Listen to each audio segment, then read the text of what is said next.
Hello and welcome along to Mondo Chelloveck Movies. My name is John, and on this video I'm going to talk about this Scala. Now, as you know, I've just received this from my good friend Paul Wadsworth just the other day, and I thought I'd stick a bit of it on, just see what it looks like. I tell you what, I couldn't turn it off. This is the best documentary I have probably ever seen. Now, the reason why I want to do a video on this is because if you're not too familiar with this, but you like some of the movies I'm going to talk about here, I will think this will be right up your avenue. It's unbelievable how much research has went into this documentary, and I was absolutely taken with it. I actually had to break off from it one night, and then yesterday, before I went to work, I actually watched the rest of it. I got up early to watch it because I was that invested in it. Obviously, it's packed with extras here. I've watched a few of the extras in here, and also just everything that was coming up on the screen. I thought, oh, I know about that, or I would have loved to have seen that. There's a picture on here that talks about everything was shown, talking about in here, and the Viz artists had drawn a sort of collage of all these things. So we've got a artist in there. Well, Viz is obviously from up Newcastle. That's a big thing that was like started in the, I'm going to say, the late 70s or early 80s. And it just resonated with me so much. It talks about all these subversive movies. It talks about a subversive lifestyle, which when you look at it, when you think about it, when I go back to my youth in the 80s, I can see a bit of a parallel with that because we used to frequent at times some places called the Card Bar. Now the Card Bar in Newcastle is not there anymore, unfortunately. It was a great sort of horseshoe thing where you went into it. It was away from it was on the main street, but it was away from the sort of madding crowd, and you went in there and you were kind of sort of transported into a different universe because it was like full of like-minded people. It was like punks, people, heavy metal, skinheads. The whole lot used to sort of congregate in there, and we had all these alternative shops in there, like the Card Bar, just to go in and just say, this is like, I can't believe what I'm seeing here. I had all the things you wanted to see, all the t-shirts. I didn't have buying. I had belts in there, had all the sort of like, all the stuff you would wear, studs, jackets, you buy studs to put in your jackets. It was just incredible time to have. And then also as well, we used to go to a place called, and this is probably from Wolfie Warproy, my good friend Wolfie Warproy, who was living this subversive lifestyle at a very young age. And he introduced me into all of these sort of really like avant-garde places to go. And we went to a place called the Broken Doll. Now that's not there anymore. And that was one of these bars when you go into, and you've been in the bars before. I mean, we were quite young at the time. We probably just started going into bars when we'd been like 16 or 17.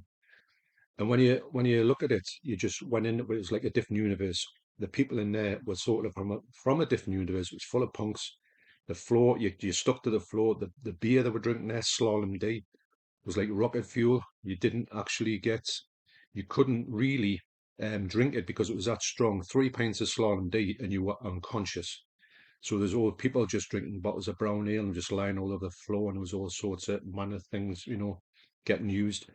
And it was just a crazy time. And I didn't go that much, but from going to the Central Arcade, which had the card bar in it, and also the Broken Doll, and just going to see punk bands in general, going to places like the Bear Pit, which is no longer there anymore. It's just a kind of I think it's a basement of a block of flats now, believe it or not.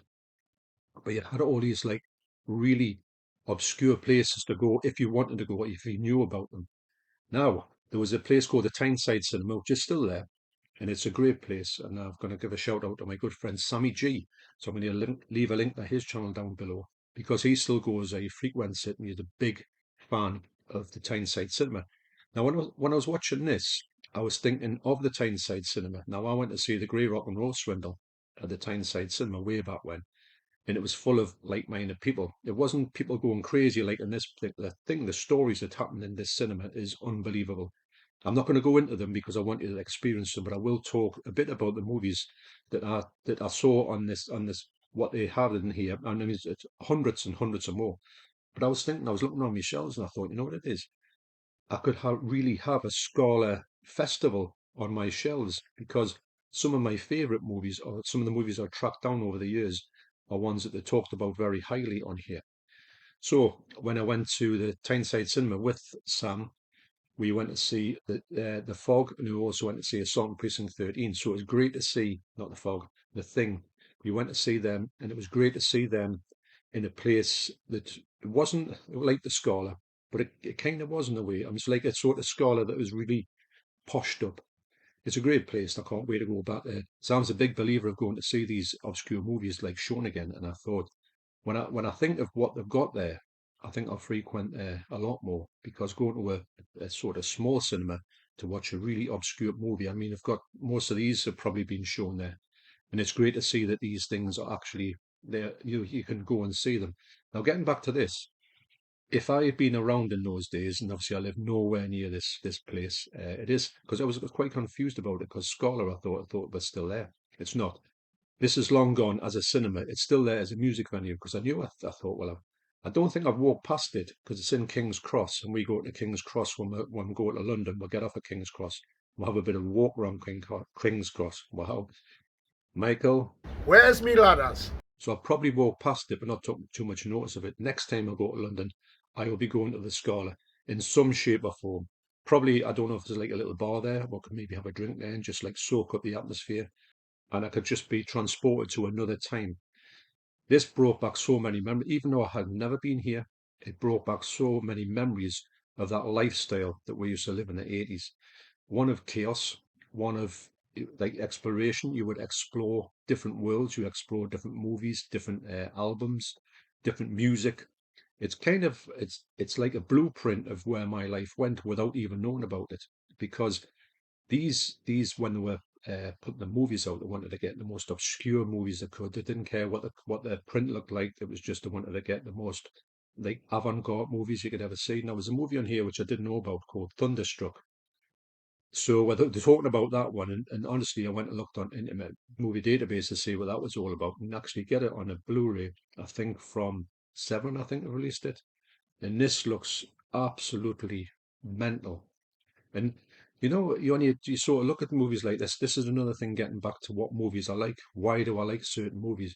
If I like a certain movie, maybe even a picture like that will make me think I've got to see that movie. And a movie like this, you think, what could be behind this?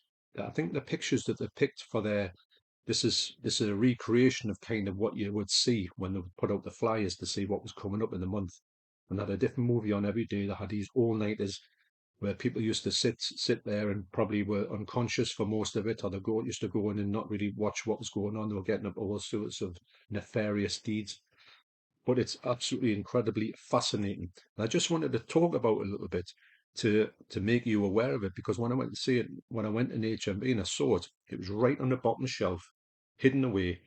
And I thought it's a shame that because it should be right up there, especially to do with movies and films and everything about them. It's a cultural event which happens, and I'll go into a little bit more without any spoilers.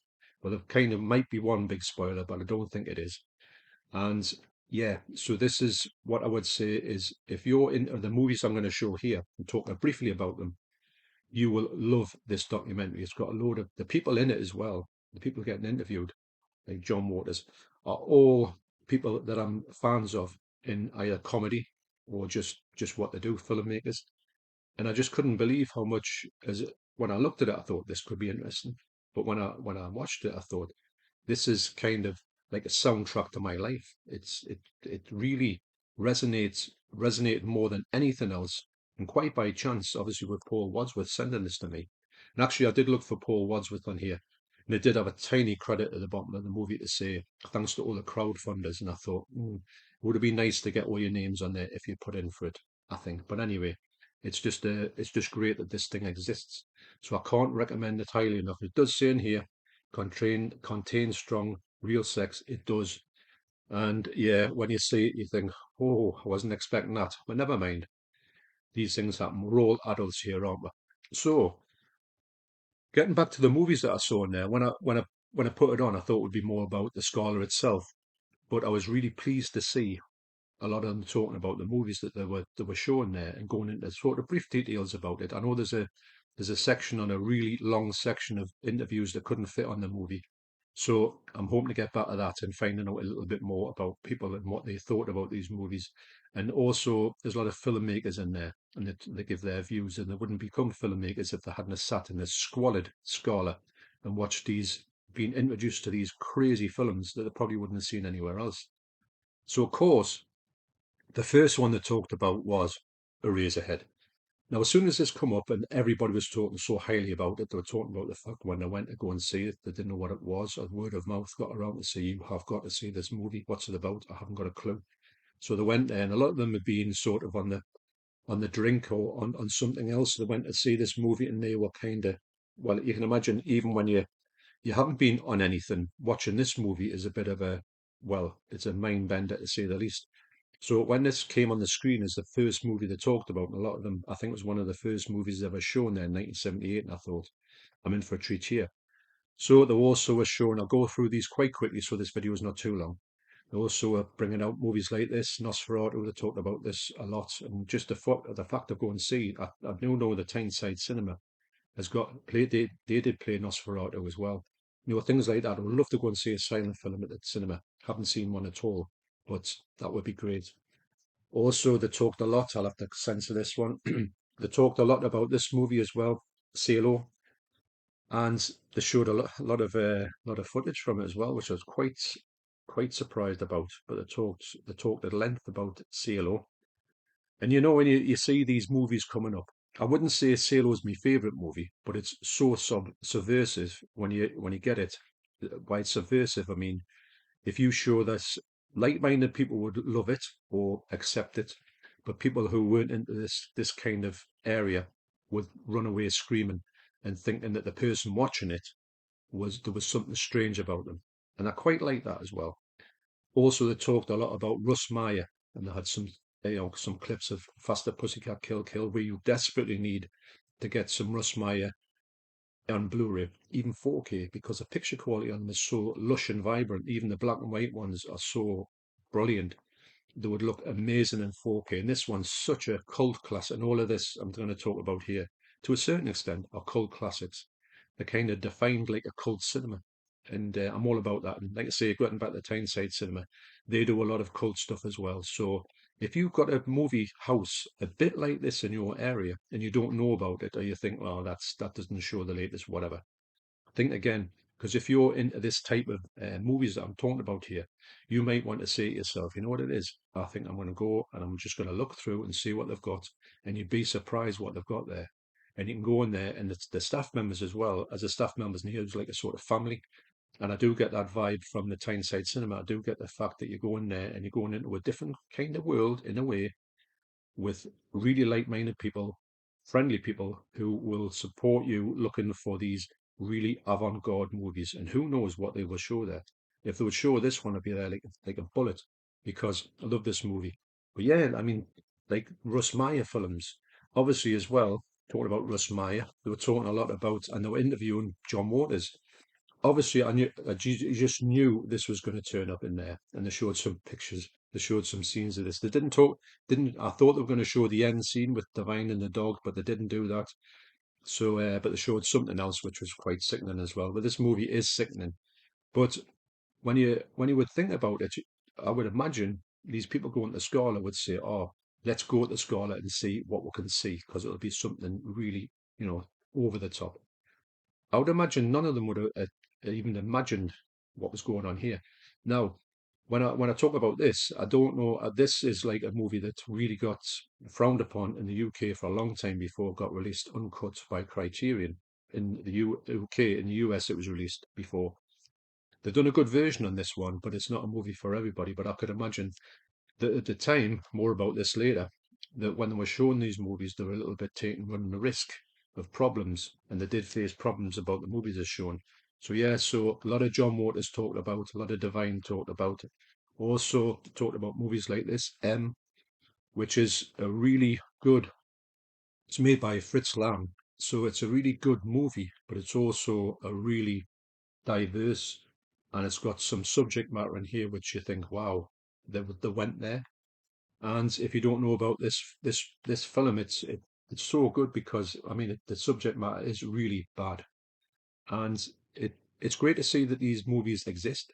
And obviously, 1931, I think this is from. It is a talkie, although there's a German and an English one version here that's slightly different between them. But what a performance it is by Peter Lorre in here. Really, really highly recommended. But all these movies, when they were popping up on the screen, I'm thinking, I've got that one. Actually, there must be plenty, many more that I haven't, that I'm not going to have time to talk about here. Just going to talk about ones that kind of blew me away that they were talking about at length, or showing the iconic pictures of it. I think this iconic picture here, they were showing that quite a lot when he's got M on his back. If you haven't seen this movie, honestly, but it's not, it's only a PG, which I can't believe. I would imagine if you're watching this in the same sort of way that I am with my movies, it will resonate with you. But like I say, getting back to this one, you've got to check this out because these ones will be talked about, and the stories behind this, what happened in the Scala, are just legendary. Now, you might want to say, did they talk about video nasties? Well, I kind of done. There's a really good story behind this one when they talk about when they showed the Evil Dead there. Now, when you think about it, these I think it was 1978 to 1993 this was going.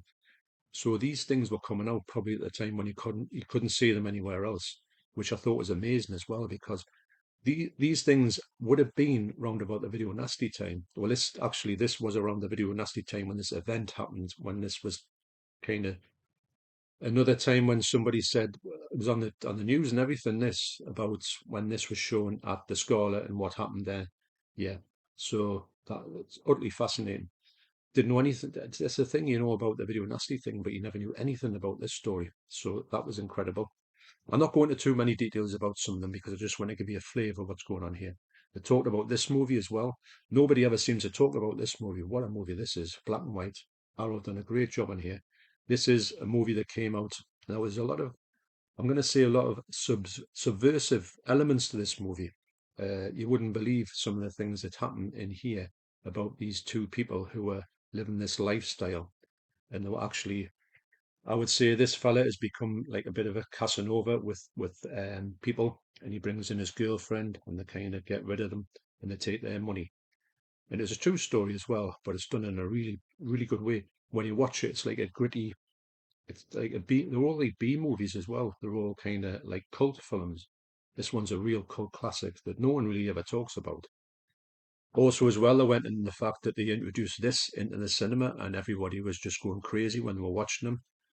Yeah, what do you think they were doing? I think they were probably kicking lumps out of each other, replicating Bruce Lee and martial arts. I don't know what prints they were showing of these ones, but these were things that you just couldn't get your hands on, and I would imagine they would have went for the longest cuts ever. And I think they were saying that it showed a lot of these with subtitles on because it was good that they did that because nobody could hear what Bruce Lee was saying or the people in martial arts films were saying because the crowd were making that much of a noise when they were doing it, at that time, which is what an experience you would have got. This is an experience you would never get today.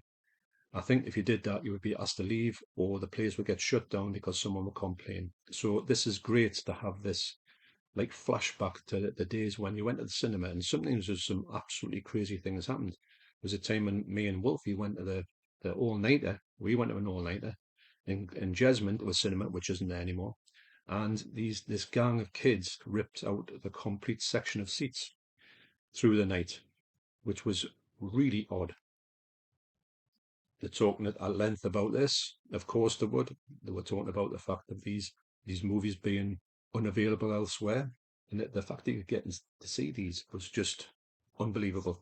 I mentioned this one. This is a movie that I've been talking about a bit on my channel. I bought a CD of the soundtrack the other day. Coinus Katsi.